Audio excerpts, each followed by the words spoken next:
Hola, ¿qué tal amigos? Bienvenidos a un nuevo video. Yo soy Akali y en este video te voy a hablar sobre la monstera deliciosa o más conocida como costilla de Adán. ¿Cuáles son aquellos cuidados que debemos emplear en este ejemplar para tenerlo muy hermoso? Entre esos cuidados te voy a compartir el riego, el sustrato, la ubicación, qué plagas pueden atacar a nuestro ejemplar y cómo erradicarlas. Además, resolver dudas que pueden surgir en cuanto al cultivo de este ejemplar, como por ejemplo, ¿por qué mi monstera no tiene las hojas con agujeros? ¿O por qué estas hojas están comenzando a hacer amarillas? Si necesita o no necesita una poda, ¿qué debemos de hacer con las raíces aéreas? ¿Cómo debemos abonar y en qué periodo debemos hacerlo? Si es una planta tóxica, si necesita o no necesita tutor. Entre otros aspectos que te aseguro que van a ser muy importantes y vas a aprender muchísimo. Así que, comenzamos.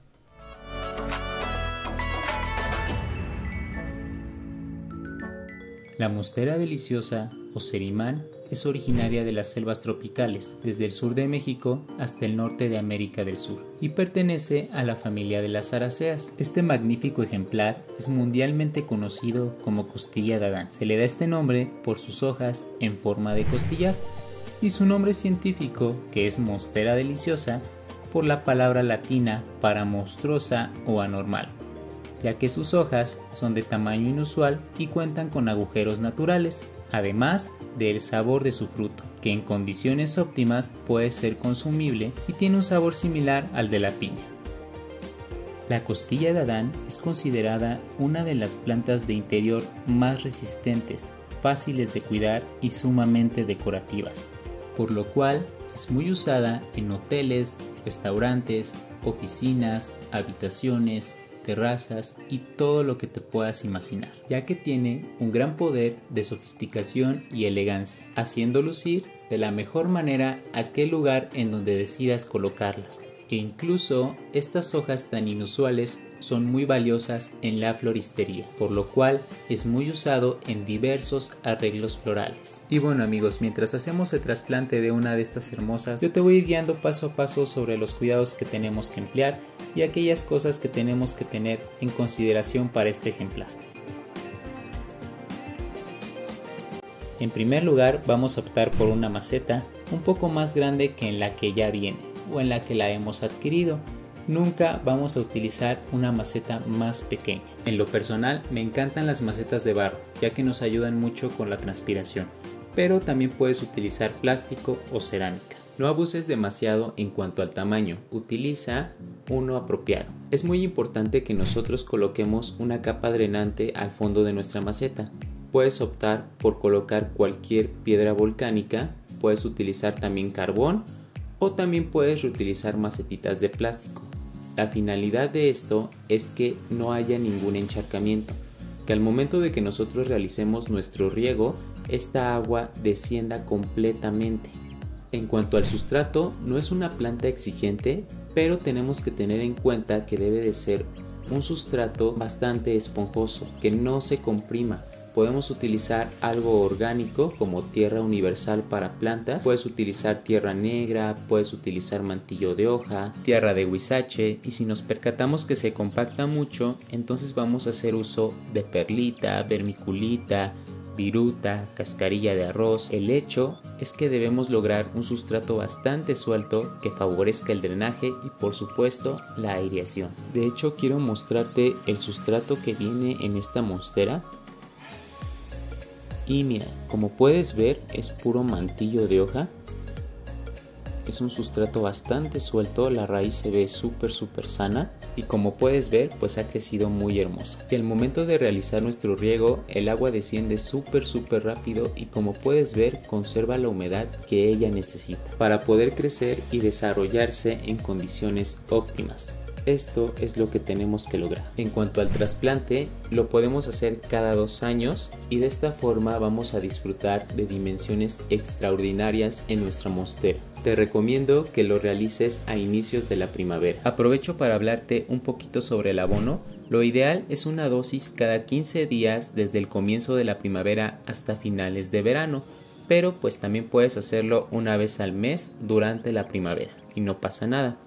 Este abono nos va a ayudar a promover la creación de nuevas hojas en nuestra monstera, De hecho, también puedes conseguir abonos hidratantes y puedes colocarlos directamente en las hojas y así vamos a mantener ese verde intenso y la firmeza en cada una de ellas. Es muy importante que en invierno suspendamos completamente el abono, ya que el crecimiento vegetativo de nuestra monstera se detiene y podemos perjudicarla. Ahora bien, ¿con qué puedes abonar? Puedes utilizar cualquier abono químico que puedas encontrar en tu ciudad o país exclusivamente para plantas verdes o de follaje, o también puedes utilizar abonos orgánicos como lo es el humus de lombriz o el estiércol de borrego. Cualquier abono que vayas a usar, asegúrate de utilizarlo correctamente. En cuanto al riego, uno estándar que te puedo recomendar es una vez por semana en verano y una vez cada 2 semanas en invierno.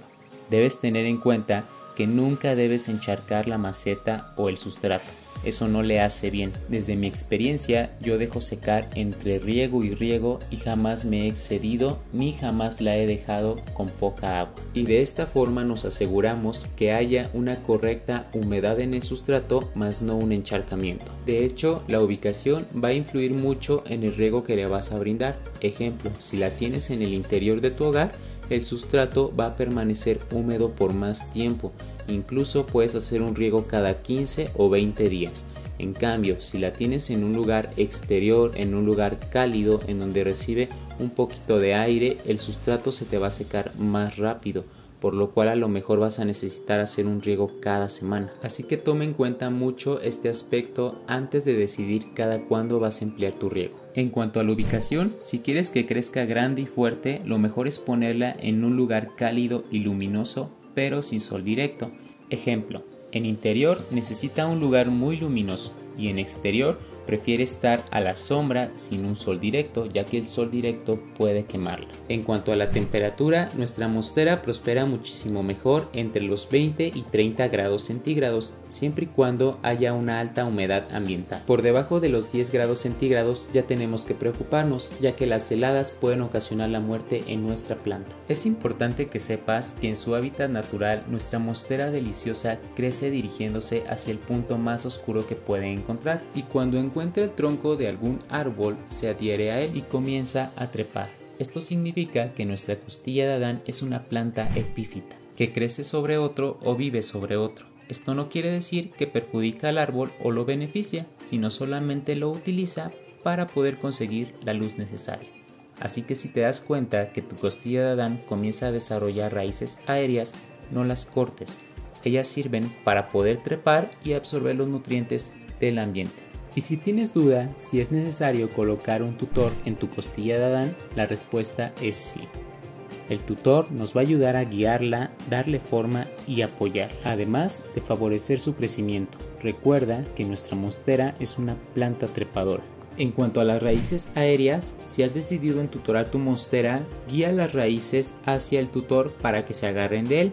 Si prefieres no entutorarla, guía las raíces hacia el sustrato para que se introduzcan y de esta forma absorban los nutrientes necesarios. Si no te fuera posible y estas raíces empiezan a ser un problema para ti, también puedes cortarlas con mucho cuidado cerca del tallo. Aquí va a depender tu gusto y tu necesidad. Aprovecho para hablarte un poquito de la poda. Esta poda la podemos realizar en primavera y nos puede ayudar tanto para propagar o simplemente para mejorar el aspecto o controlar el tamaño. En caso de que nosotros no queramos que nuestra monstera empiece a trepar, pues podemos irla podando y de esta forma mantener una altura baja. También como parte de la poda podemos ir eliminando aquellas hojas que ya estén quebradas o tengan un mal aspecto. En cuanto a la reproducción, nuestra costilla de Adán se puede reproducir por semilla, esqueje o estaca, también por fragmento de tallo, rama o retoño. Una de las formas más fáciles y rápidas es por esqueje, que podemos colocarlo muy fácilmente en un recipiente con agua e irlo cambiando cada semana. Aproximadamente en un mes ya podrás ver las primeras raíces y será solo cuestión de tiempo para que nosotros podamos pasar nuestro esqueje a sustrato. En cuanto a la floración, es muy complicado que pueda ocurrir si nosotros la tenemos ubicada en el interior y más aún si la tenemos plantada en una maceta. En cambio, si hemos decidido colocarla en suelo directo, la floración puede ocurrir al tercer año de su desarrollo y en época de verano. Sin embargo, cabe mencionar que cada espacio es distinto y las plantas siempre reaccionan y se desarrollan de una manera diferente, pero su flor no es lo que más destaca de ella, sino su fructificación. La costilla de Adán nos brinda un fruto. Cuando el fruto madura, empieza a abrirse y en su interior esconde una pulpa con un sabor entre piña, plátano y mango con un toque picante. Es importante que sepas que este fruto tarda un año en madurar, solo así es seguro ingerirla. Así que si tenías alguna duda en que la mostera deliciosa pudiera ser tóxica, la respuesta es sí. Tanto las hojas y los primeros frutos contienen grandes cantidades de ácido oxálico, el cual es tóxico para las personas y también para los animales. En caso de ingesta puede causar malestares como irritación, picazón, dolor, ampollamiento inmediato y hasta pérdida de la voz. En cuanto a plagas, nuestra mostera es muy resistente, sin embargo, hay razones por las cuales pueden llegar cuando nosotros estamos haciendo un mal cultivo, como por ejemplo, puede ser atacada por cochinilla. La cochinilla produce unas manchas marrones o blanquecinas en las hojas, principalmente en la parte inferior, y la podemos eliminar muy fácilmente con jabón potásico y hasta con alcohol. También puede ser atacada por araña roja. Esta araña produce un color amarillento en las hojas y aparece principalmente cuando nosotros tenemos nuestra mostera con un grado de humedad muy bajo. Podemos eliminarla muy fácil con jabón potásico, tierra de diatomeas o aceite de neem. Y por último, también puede ser invadida por hongo. El hongo deteriora las hojas, ocasionando manchas marrones o amarillas. Para esto será necesario que nosotros ocupemos un producto químico. Puedes utilizar carbendazim. En cuanto a problemas comunes, encontramos hojas quebradizas. Esto sucede cuando le hace falta humedad ambiental a nuestra planta. Así que será necesario que nosotros pulvericemos las hojas de vez en cuando, además de mantener una correcta limpieza de ellas. También puedes optar por un abono hidratante para plantas verdes. De esta forma mantendremos el verde intenso y la firmeza, además de promover la creación de nuevas hojas. También encontramos las hojas amarillas. Esto suele ser por exceso de riego. Lo más recomendable es dejar secar tu sustrato y reducir la frecuencia de riego. Y por último tenemos una duda bastante común, que es ¿por qué mi mostera no tiene agujeros? A estos agujeros se les llaman fenestraciones y es bastante normal que tu planta no las tenga cuando es aún muy joven o cuando recién está abriendo una nueva hoja. Así que ten en cuenta que aún no ha desarrollado el tamaño definitivo de su hoja. Cuando crezca, las hojas comenzarán a mostrar hendiduras y orificios, así que tenemos que tener paciencia.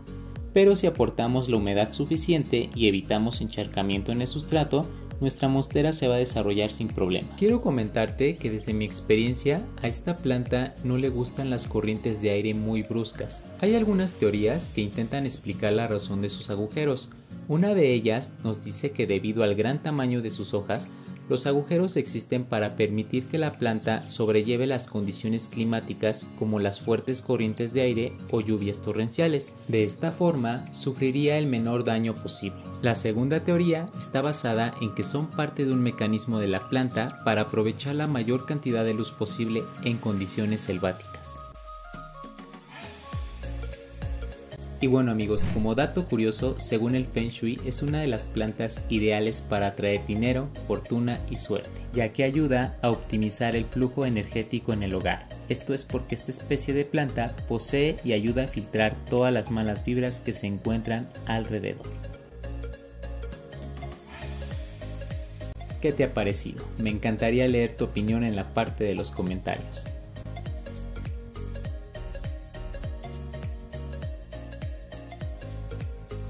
Y bueno amigos, pues hemos llegado al final de este video. Cuéntame qué te ha parecido la mostera deliciosa. Déjame tus dudas en la parte de los comentarios. Te invito a dejarme un like si este video te ha gustado, a compartir el video y por supuesto a suscribirte para más contenido. Yo soy Akali y nos vemos en el siguiente video.